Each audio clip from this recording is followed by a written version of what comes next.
Light has no mass, but it has momentum. Here's the shocking part most people never learn in school. Light is made of photons, and photons are completely massless. Zero, nothing.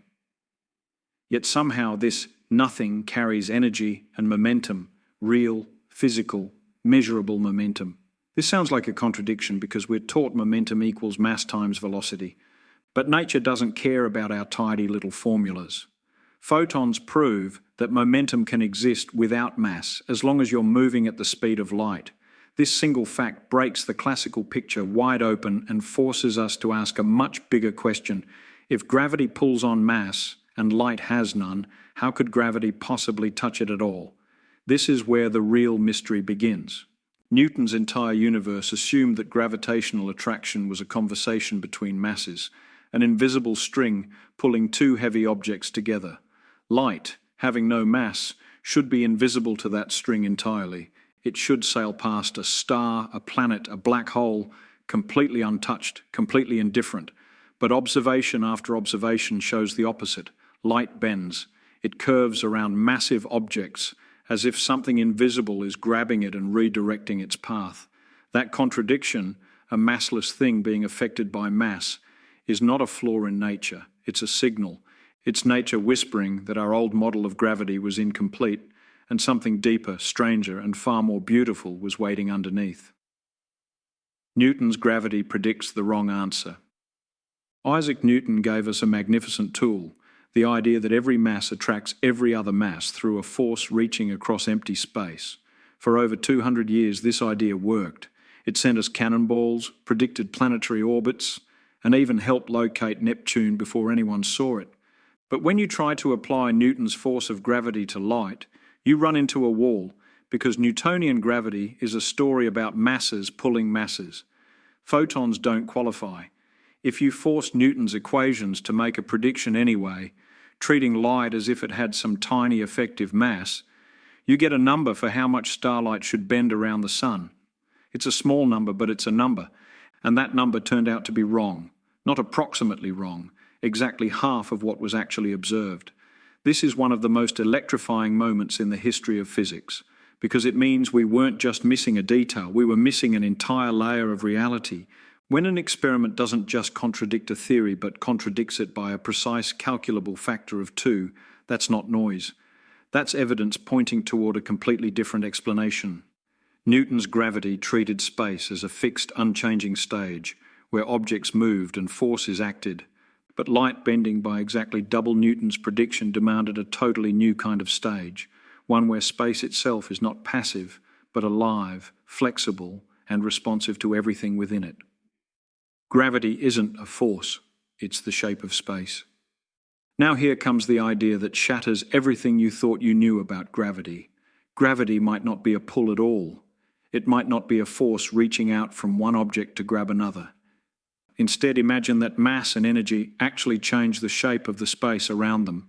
They dent it, stretch it, warp it, the way a heavy ball placed on a stretched rubber sheet creates a curve in the fabric. Now imagine rolling a marble near that dent. It doesn't move in a straight line anymore, not because something is pulling it, but because the space it's travelling through is no longer flat. It's curved. The marble is simply following the most natural path available to it through a warped landscape.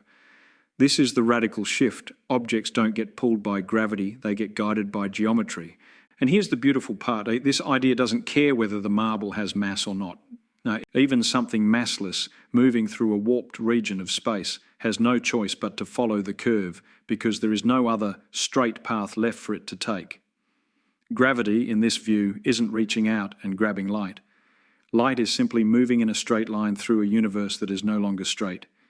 The bending isn't a special exception forced onto light. It's the direct, unavoidable consequence of light travelling honestly through a universe shaped by matter and energy. Space-time curvature explains the bending perfectly. Once you accept that space itself can curve, the mystery dissolves instantly. Massive objects, stars, planets, black holes, don't just sit in space, they actively bend the space and time around them, creating dips and curves like a heavy stone resting on a trampoline. Anything travelling near that object, whether it has mass or not, must move along the curved surface, not through the flat space we naively imagine. Light, travelling at the fastest possible speed, still has to obey the shape of the road it's given. If that road curves around a star, light curves with it, not because it's being yanked sideways, but because that curved path is the shortest, most natural route available in that warped region of the universe. This explains something remarkable. Light isn't resisting gravity or being overpowered by it. Light is behaving exactly the way anything would behave if you handed it a curved surface and told it to go straight. This reframes the entire question. It's no longer, why does massless light get affected by gravity, but why would we ever expect straight lines to exist in a universe where mass warps the fabric everything moves through? And when scientists calculated exactly how much bending this curved space-time model would produce, the number matched observation perfectly, not roughly, not approximately, but precisely, vindicating a model that had, until then, existed only on paper and in the imagination. The 1919 eclipse experiment proved it in real life. Ideas are cheap until nature confirms them. In 1919, scientists set out to catch the universe in the act. During a total solar eclipse, when the sun's blinding light was briefly blocked by the moon, astronomers photographed stars positioned near the sun's edge, stars that should have been completely hidden behind it.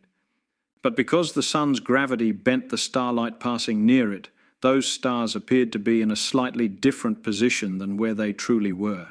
This was the test. Two competing predictions stood on the table, the old classical guess and the new curved space-time prediction that was exactly double it. When the photographic plates were developed and measured, the shift in the stars' positions matched the new theory almost perfectly. Not the old idea, not a compromise between the two, the radical one. Overnight, a theory that had seemed like abstract mathematical poetry became physical, undeniable, photographed reality. Newspapers around the world published the story, and a scientist most people had never heard of became a global name almost instantly. This moment matters because it teaches something bigger than gravity. It teaches how science actually works. Wild ideas mean nothing until they make a prediction nature can check. And when nature checks it and says yes, that's the most thrilling sound in the universe, reality agreeing with imagination. This discovery reshaped our entire universe. The consequences of this single insight ripple through everything we now understand about the cosmos. Because light bends around massive objects, we discovered gravitational lensing, a cosmic magnifying glass where galaxies bend and distort the light of objects behind them, letting us see galaxies so distant and so faint they'd otherwise be invisible. Because space can curve extremely, we understand black holes, regions where space-time bends so violently that not even light can escape, trapped not by a wall or force, but by geometry itself. Because gravity is curvature, GPS satellites orbiting our planet must correct their clocks for the way time itself bends near Earth's mass, or your phone's map would drift off by miles within a single day. This isn't some isolated curiosity about starlight.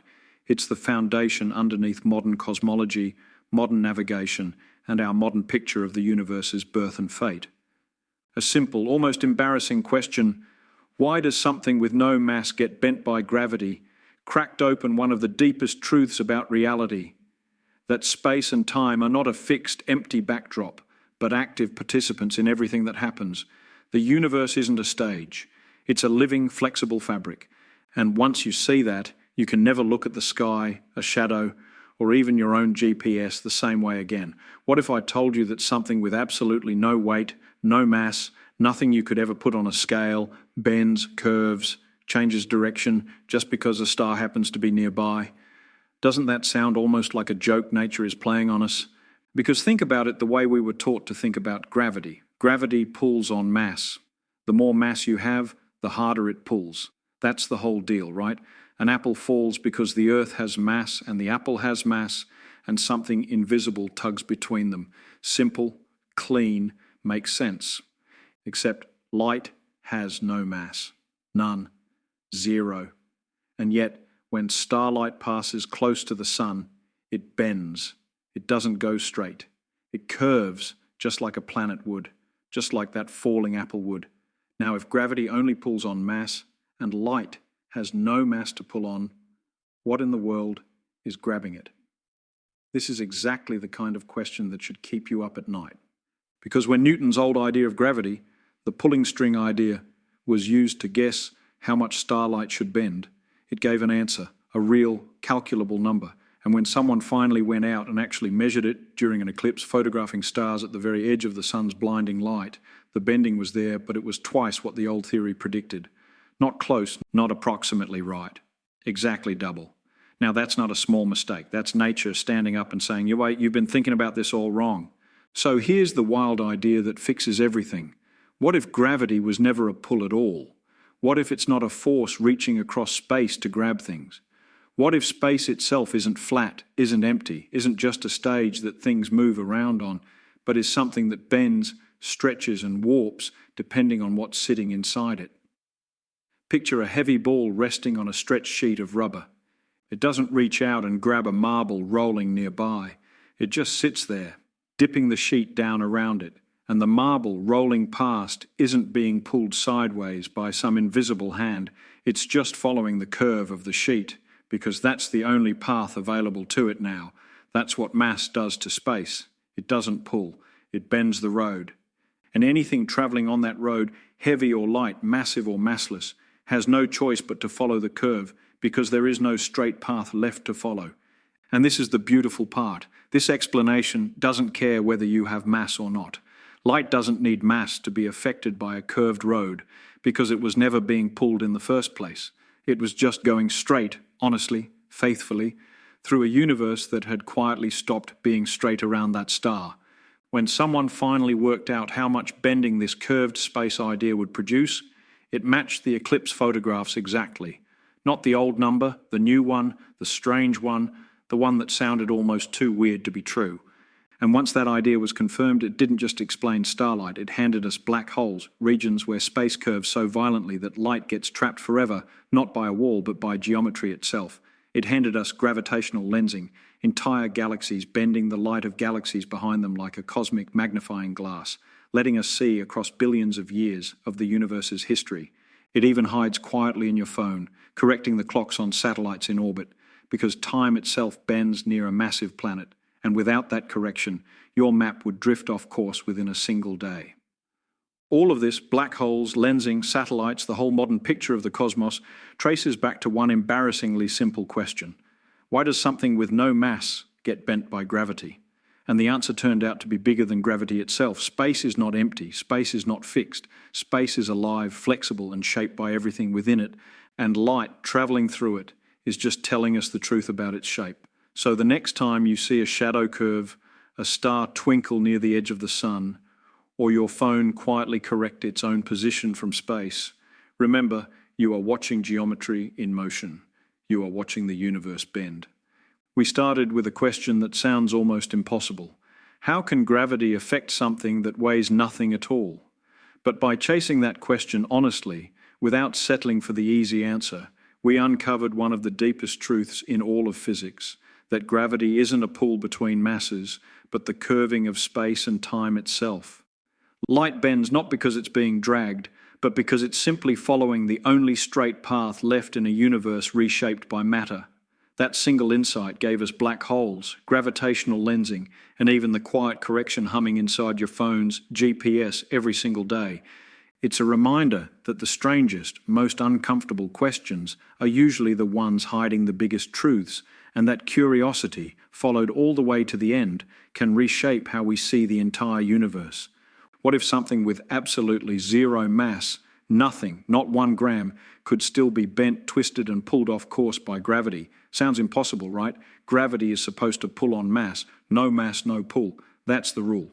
Except light breaks that rule every single day, bending around stars as if some invisible hand is grabbing it. And when scientists tried to explain it using the old rules of gravity, they got the wrong answer. Not slightly wrong, exactly half of what nature actually showed them. That's not a mistake. That's a clue. A clue that gravity was never a pull at all, that space itself bends, warps and curves around anything with enough mass, and everything travelling through it, Even something weighing absolutely nothing has no choice but to follow that curve. This one impossible-sounding question cracked open black holes, cosmic magnifying glasses in the sky, and the very GPS sitting in your pocket right now. So stay with me, because by the end of this, you're going to look at starlight, shadows, and even your phone completely differently, and you're never going to think about empty space the same way again.